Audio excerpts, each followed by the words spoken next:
Hello বন্ধুরা, নমস্কার। আসসালামু আলাইকুম। আশা করি আপনারা সকলেই ভালো আছেন। আজ আমি আপনাদের সামনে আর একটা কেস নিয়ে এলাম, যেটা হলো, দেখুন এই যে স্ক্রিনে যে গাভীটি দেখতে পাচ্ছেন, এই গরুটির লক্ষণগুলো দেখুন ভালো করে। এই গাভীটি বাচ্চা দিয়েছে, প্রায় 2 মাস হতে চলেছে।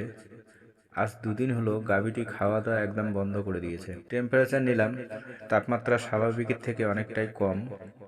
লক্ষণ বলতে ওর শরীরে মাংসপেশিগুলো কাঁপছে, মুখ থেকে ফেনা আসছে এবং নিচের চোয়ালটা বারে বারে হাঁ করে যাচ্ছে। কাছে গেলে ঢিসাতেও আসে।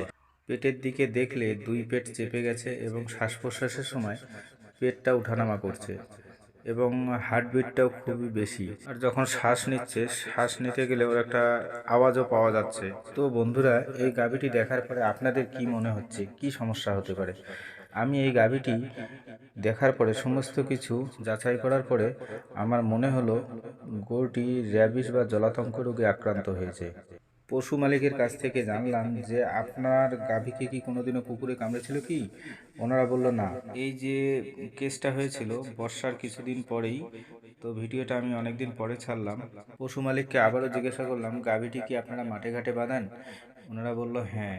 এই গাভীটির লক্ষণগুলো যেমন দেখা যাচ্ছে, এই একই টাইপের লক্ষণ হাইপোম্যাগনেসিমিয়া, গ্যাস্ট্রিটিনাই বা কিটোসিস এর মধ্যেও দেখা যায়। তো বন্ধুরা, এই গাভীটিকে দেখে আমারও একটু বুঝতে অসুবিধা হচ্ছিল। কোনো সময় ভাবছি এটা হাইপোম্যাগনেসিমিয়াও হতে পারে, কারণ যে সময় এই ঘটনাটা ঘটেছে এটা হচ্ছে বর্ষার পরে পরে। এবার পশুটির বাকি ফিডিং হিস্ট্রি নিলাম। এই সময় মাঠের চারিদিকে প্রচুর নতুন ঘাস। এই সময় ঘাসগুলি খুব তাড়াতাড়ি গ্রোথ হয়। এই সময়কার ঘাসে পটাশিয়ামের মাত্রা খুবই বেশি থাকে। তো যখন হাই পটাশিয়ামযুক্ত ঘাস যখন আপনার পশুকে খাওয়াবেন অতিরিক্ত মাত্রায়, তো ওই সময় ম্যাগনেসিয়াম শরীরে অ্যাবজর্পশন হতে পারে না। তার ফলে ম্যাগনেসিয়ামের মাত্রা শরীরে কমে যায়।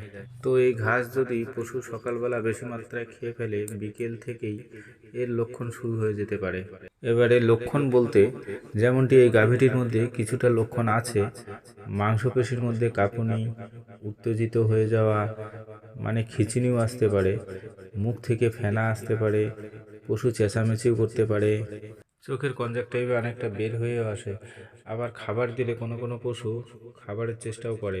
তো মাংসপেশি কাঁপা, এক্সাইটমেন্ট থাকা, মানে খিঁচুনি বা উত্তেজিত থাকা, মুখ থেকে লালা পড়া, আবার কোনো কিছু খাচ্ছে, তাহলে আমাদেরকে এটা হাইপোম্যাগনেসিমিয়া হিসাবে ধরে নিতে হবে। এটা র্যাবিস হতে পারে না। তাহলে আমাদেরকে এটা ট্রিটমেন্ট করতে হবে। এই সমস্যাগুলো বর্ষার পরে পরে বেশি দেখতে পাওয়া যায়, কারণ এই সময় নতুন ঘাস প্রচুর গজায়। আবার যদি দেখছেন কোনো গাভী বাচ্চা দেওয়া বেশি দিন হয়নি, 15 থেকে 20 দিন হয়েছে, হঠাৎ দেখা গেল এইরকম সমস্যা দেখা দিয়েছে, তার মালিকের কাছ থেকে পুরো হিস্ট্রি আগে শুনে নিন। যদি কোনো কুকুরের কামড় না হয়ে থাকে, শিওর হন আগে, তাহলে বুঝে নিতে পারেন যে এটা ম্যাগনেসিয়ামের ঘাটতির কারণে হতে পারে। দেখুন এখানে একটা ভুল কাজ করেছে, গরুর মুখে খালি হাত দিয়ে মুখ ফাঁকা করে দেখছে। এটা একদমই ঠিক নয়। এটা কোনোদিন আপনারা করতে যাবেন না, কারণ হাতে অনেকেরই কাটাছেঁড়া থাকে। আর যদি পশুটির জলাতঙ্ক হয়ে থাকে, তাহলে এর লালা থেকে আপনার শরীরে কাটাছেঁড়ার মাধ্যম দিয়ে আপনার শরীরে প্রবেশ করতে পারে এই ভাইরাস। এর জন্যেই খুব সাবধান থাকবেন, এই সমস্ত কাজ ভুলেও করতে যাবেন না। তবে আর একটা ব্যাপার যেটা হলো, এইরকম কোনো গাভীর যদি লক্ষণ দেখছেন, হঠাৎ করে র্যাবিস বা জলাতঙ্ক মনে করে ছেড়ে দিয়েও চলে আসবেন না। আগে ভালো করে হিস্ট্রি শুনুন, বুঝুন, সব কিছু মিলান, তারপরে নিজে পুরোপুরি সেফটি হয়ে গ্লাভস পরে ট্রিটমেন্ট করে দেখুন।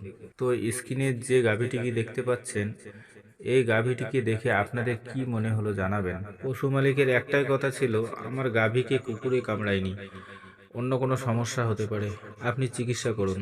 পরে আমি নিজেকে পুরোপুরিভাবে সেফটি করে নিয়ে গ্লাভস পরে গাভীটির চিকিৎসা শুরু করলাম। আমি দিয়েছিলাম 1 লিটার গ্লুকোজের সাথে নার্ভাইন টনিক এবং সঙ্গে মাইফেক্স এবং ডেক্সোনা। দেওয়ার পরে গাভীটির মধ্যে অনেক পরিবর্তন এসে গেছিলো।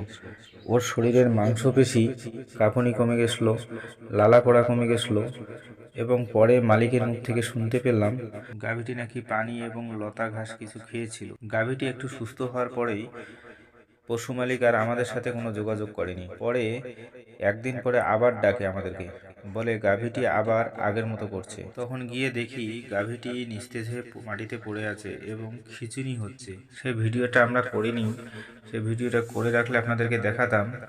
আগের যে ভিডিওগুলো, এগুলো সব পশু মালিকরাই আমাদেরকে পাঠিয়েছে, সেই ভিডিও আপনাদের সামনে দেখালাম। তারপরে আমরা গিয়ে সেই গাভীটিকে অনেক চেষ্টার পরেও আমাদের চেষ্টা ব্যর্থ হয়ে গেছিলো, গাভীটিকে আর বাঁচাতে পারিনি। তো বন্ধুরা, আপনারা এই ভিডিওটি দেখে আপনাদের কি মতামত অবশ্যই কমেন্ট করে জানাবেন।